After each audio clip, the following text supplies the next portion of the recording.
You're listening to PetLifeRadio.com.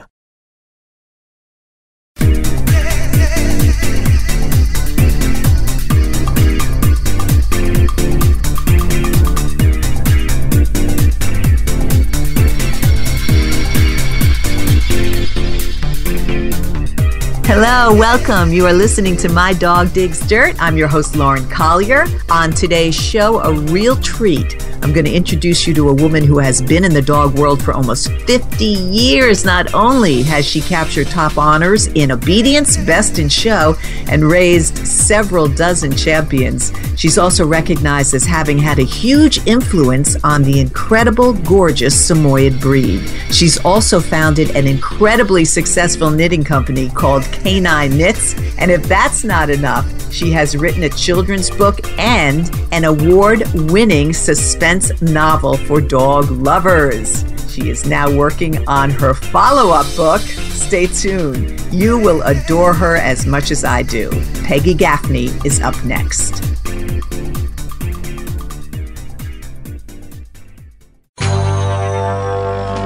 It's DesignerPetSweaters.com. Hand-knitted designer sweaters for your precious pup or cool cat. Beautiful couture patterns for your pets, including custom-knitted formal wear, casual wear, yachting, and even sports-themed. Many designer pet sweaters include feathered tammy hats, top hats, and a lot of sparkle. Each sweater includes leg loops, front paw sleeves, and leash opening. Visit DesignerPetSweaters.com to order your four-legged fashions today. Large or small, we fit them all. DesignerPetSweaters.com.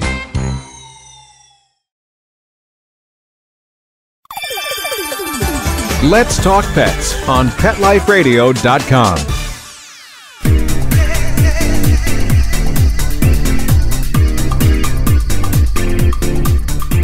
So happy to have you back. I'm Lauren Collier, your host, and this is My Dog Digs Dirt. And I am thrilled to introduce to you the one and only, my guest, Peggy Gaffney, who has had and continues to have an incredibly successful and diversified career in the dog world. Welcome, Peggy. Thank you, Lauren.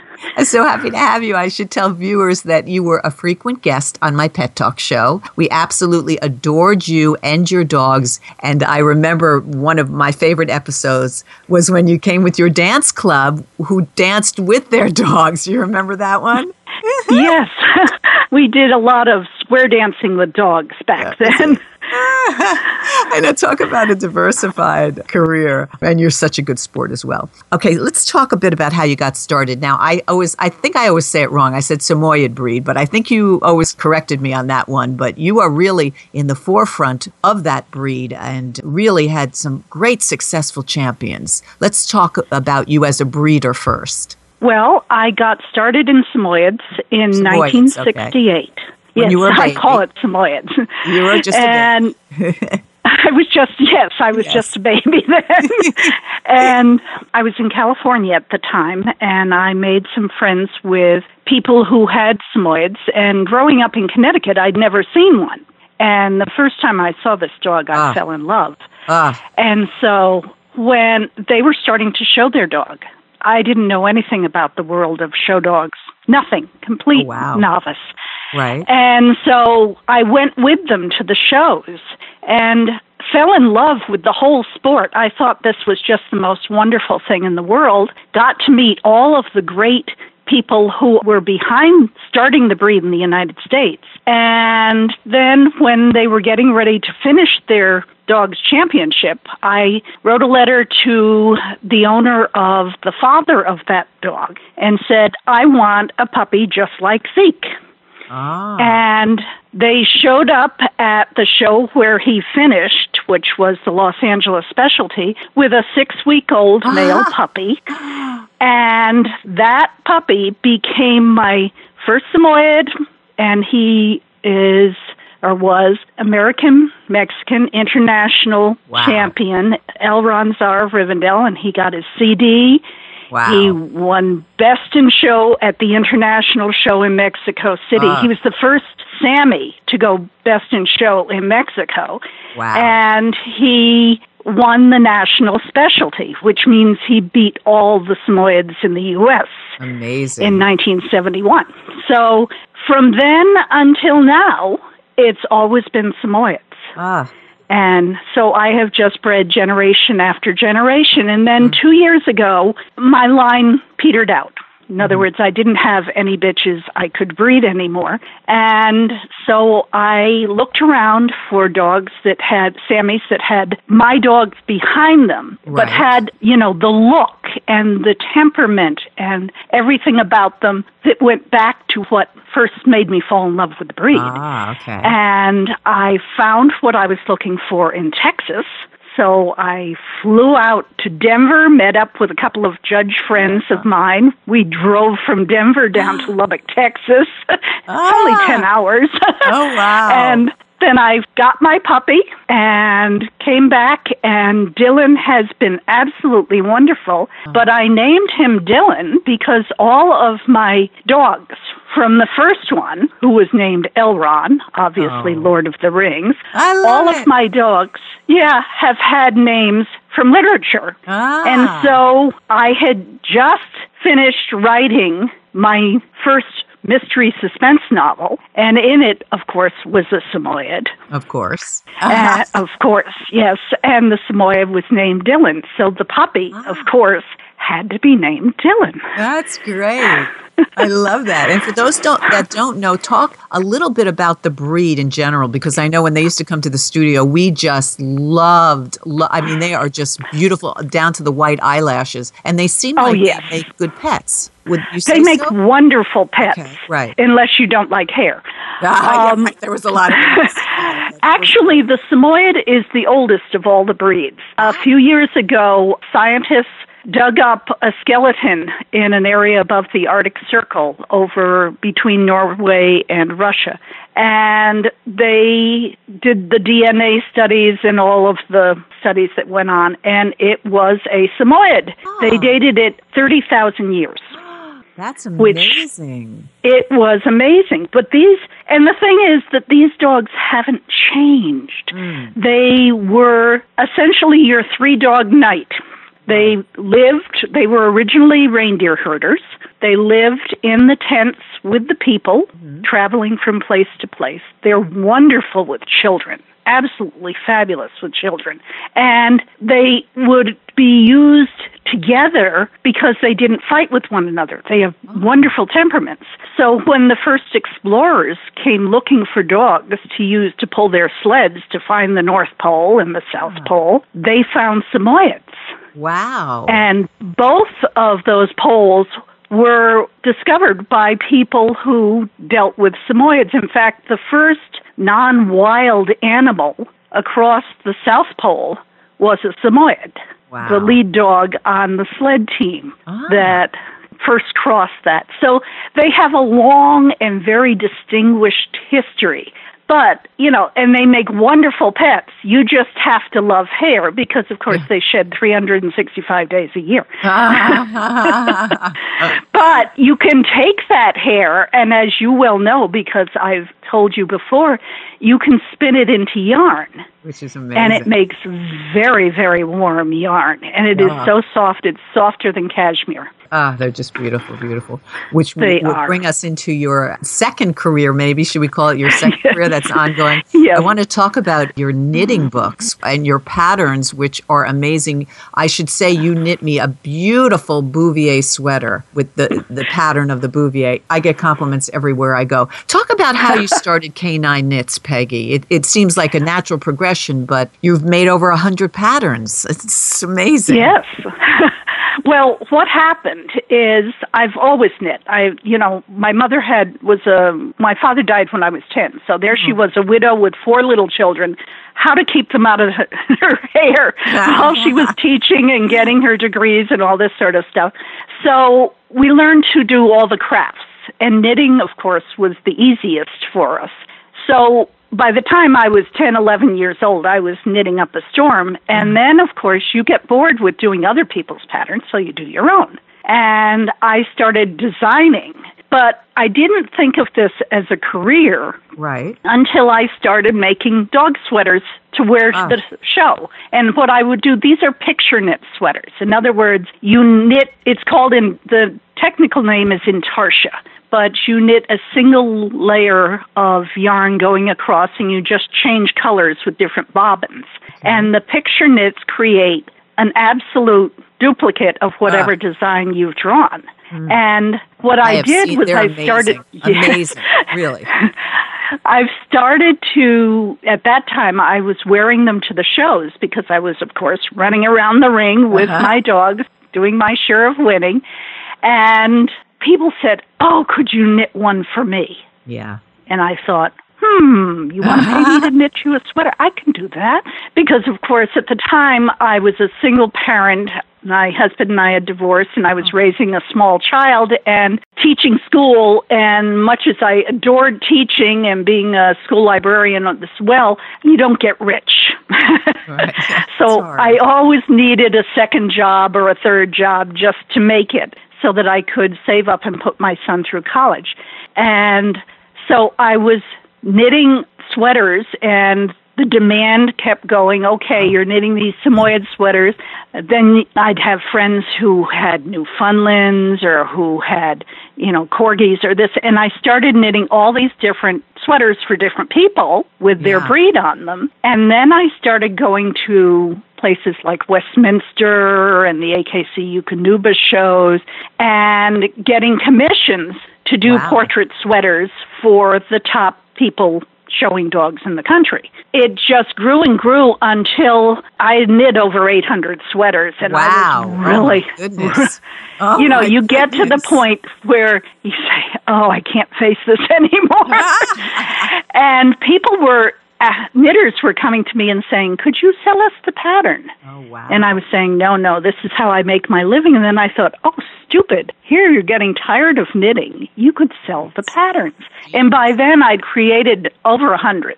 So I went online and I taught myself online marketing, and I created the patterns, and I started to sell them online. And you have to figure, this was back in, between 2000 and 2005. So we're talking baby internet. Yeah. Yeah, this was back when you had to write code if you wanted a web page. Yeah, I was dedicated, I'll tell you. But I started getting a following around the world. And people said, I've knit my, X sweater, and can you come up with some other designs? Wow. In my breed. And so that's how the books were born. And so you should tell people that it's not just dogs, because you've expanded. Oh, yeah.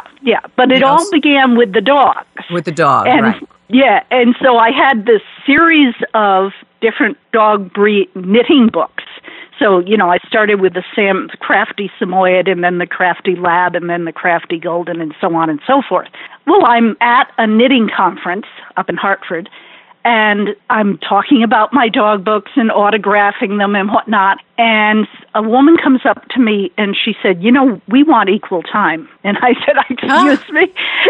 She says, we're cat breeders. How funny. And I said to her, well, in my dog knitting books, it's all the different things that the dogs do, be it agility or obedience or herding or whatever. And I said, I've had cats all my life. Cats don't do anything except drive you nuts and be funny.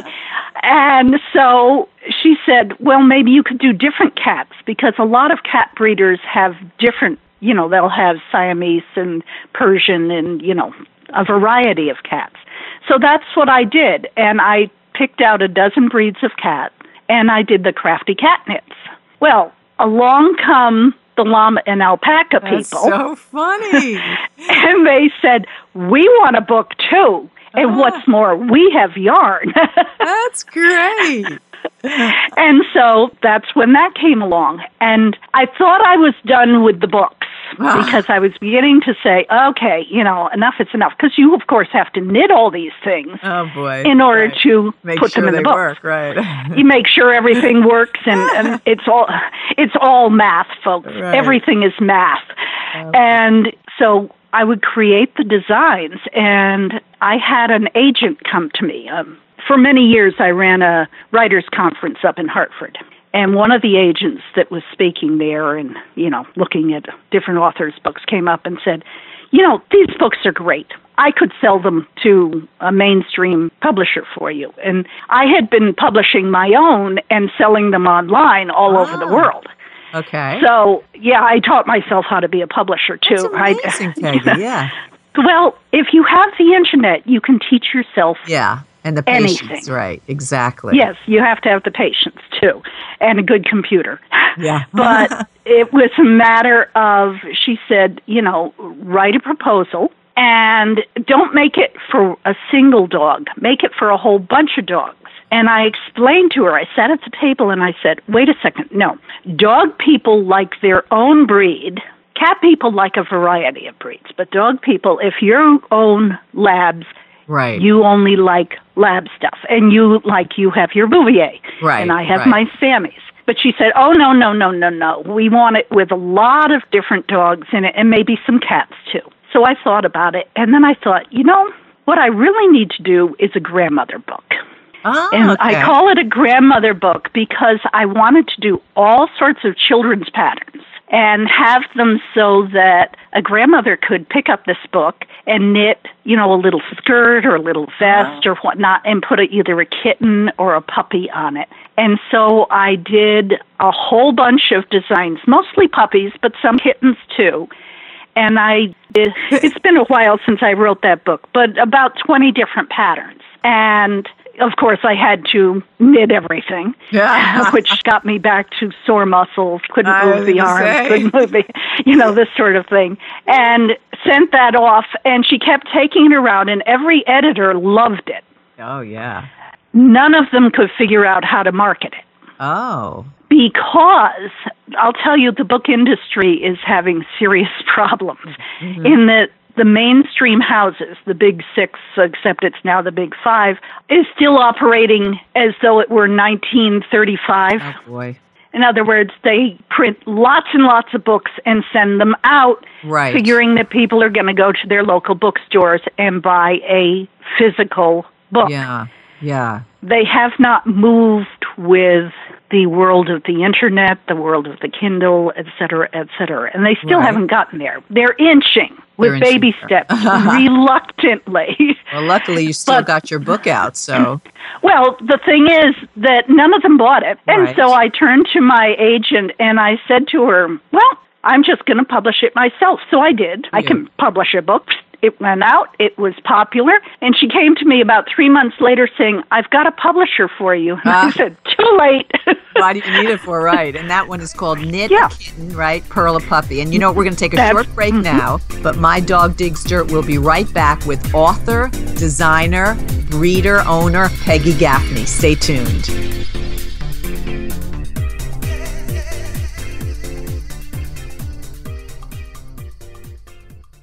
They called it elephant skin. It was rough, wrinkly, like a Brillo pad. His hair was falling out in clumps. Petey stopped eating and all his hair fell out. Our golden retriever, Sundance, he scratched incessantly. There was hair all over. DINOVITE.com.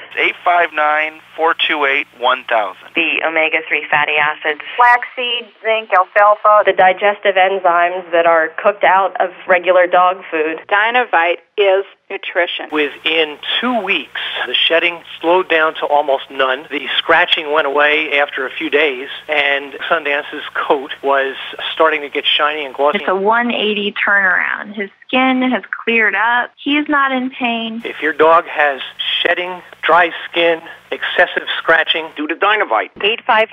859-428-1000. 859-428-1000. Dinovite for life. DINOVITE.com. Are you having trouble getting the word out about your new pet product or invention? Let Whitegate PR open the gate to your marketing and public relations efforts.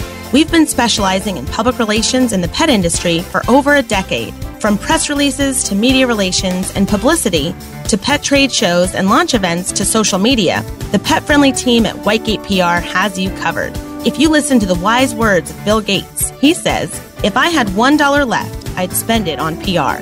Learn more at whitegatepr.com. Let's talk pets. Let's talk pets On Pet Life Radio. Pet Life Radio. PetLifeRadio.com.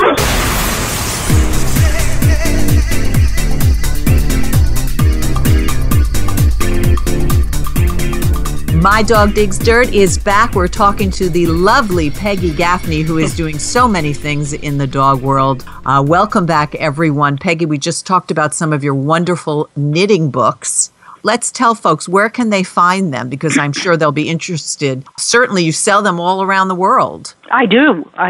They can either go to the website, which is kanineknits.com, Kanine spelled with a K, or they can go on Amazon, or they can go, they can find them everywhere. And on Facebook, too, yeah, because I know. And on Facebook, too. But the thing about my knitting books is you can always just put in Peggy Gaffney, and up will pop links. Google loves me. Any knitter will be thrilled when they see these, because I have seen the finished products and they are really amazing, Peggy. I mean, as I said, the sweater that you made me, I always get compliments. I just really love it. So from there, here you go. You reinvent yourself again, and you are now writing novels. Let's talk about that. Yes. And of course, your baby is on the cover of one of them, Dylan, right? Well, the thing is that, actually, that's not Dylan on the cover, but that's just between you and me and the general public. All right. Because the book came out first, remember, and then I got the puppy. I remember, because I remember when you were on the show, you told me, you said, I'm going to be writing books. And I'm like, books? Now you're going to be like a novelist? And then there they are. And the first one, Fashion Goes to the Dogs, right? Fashion Goes to the Dogs. And, of course, by the way, the dog on the cover is one that I bred, and his name was Aragorn, of course, Lord of the Rings. Here we are back to that. But the thing is that after I did the Knit-A-Kitten and Pearl a Puppy, I was really sore, shall we say, from too much knitting.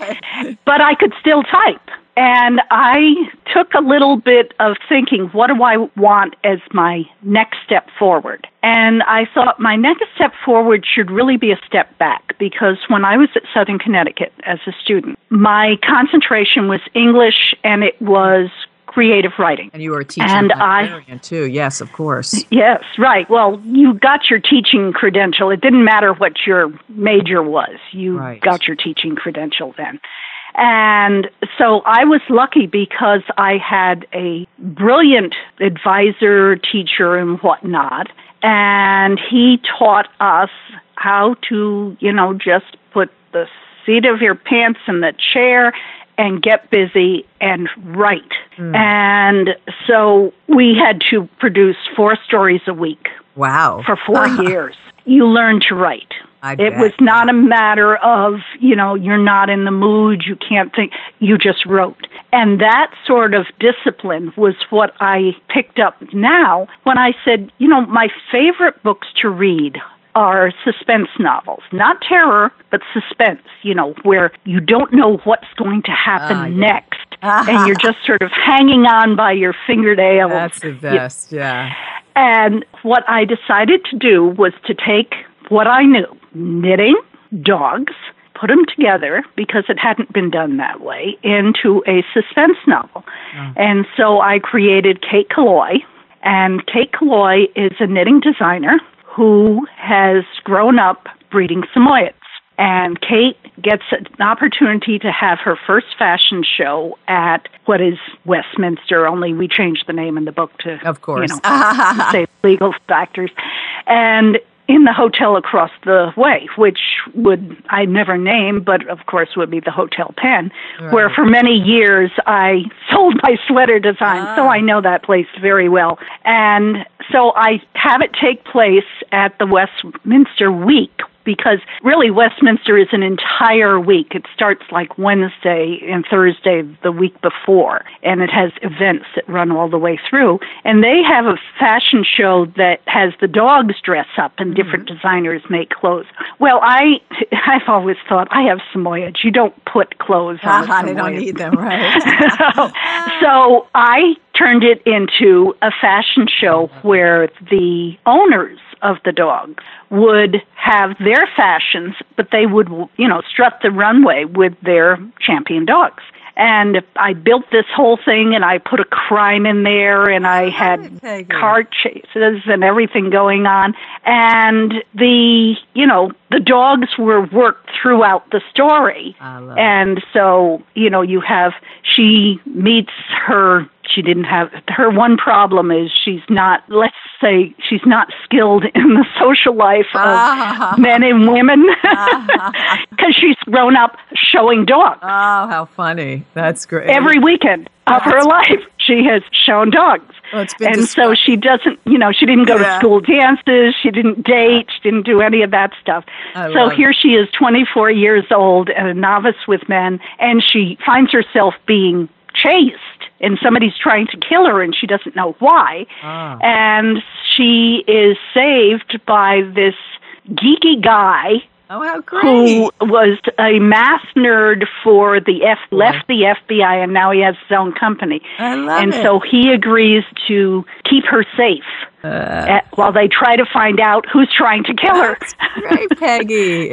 I know it's been described as Die Hard meets Best in Show. And you earned a 5-star book on Amazon, which is terrific. The name we want to tell people, Fashion Goes to the Dogs. And second mystery is coming out. When will it be out? This is a follow-up. It should be out by the end of summer. Do you have a name for your follow-up? Well, the working title is Puppy Pursuit. And, of course, I have taken my... This will follow Kate, who we meet in the first book. Right. And it picks up when Kate goes to get her stud price puppy. Oh, see, I love it. It's a Dylan son. That's great. You've sort of combined everything, Peggy. It's really terrific. This is it. I mean, my life is fodder for my books. Well, I want to encourage our listeners to get to know you. You are not only incredibly talented, but you're a lovely woman and very generous and giving as well. So people can contact you. Give us a couple of the websites. I know they can find you on Facebook and Twitter, on Amazon. Your Kanine and on Knits. PeggyGaffney.com, which is my website for my fiction. Fantastic. And then Kanine Knits, and I'm on Pinterest and LinkedIn and you name it. I'm all over the place. Oh, terrific. I wish you continued success, Peggy. I really do. Thank you, Lauren. I love what you do. So I thank you so much for being here. Once again, Peggy Gaffney. Contact her at www.peggygaffney.com or find her knits at kanineknits.com or find her on Facebook, please. You want to see everything wonderful that she's doing. Thank you, everyone out there, for joining us. This has been My Dog Digs Dirt. Let's Talk Pets, every week on demand, only on PetLifeRadio.com.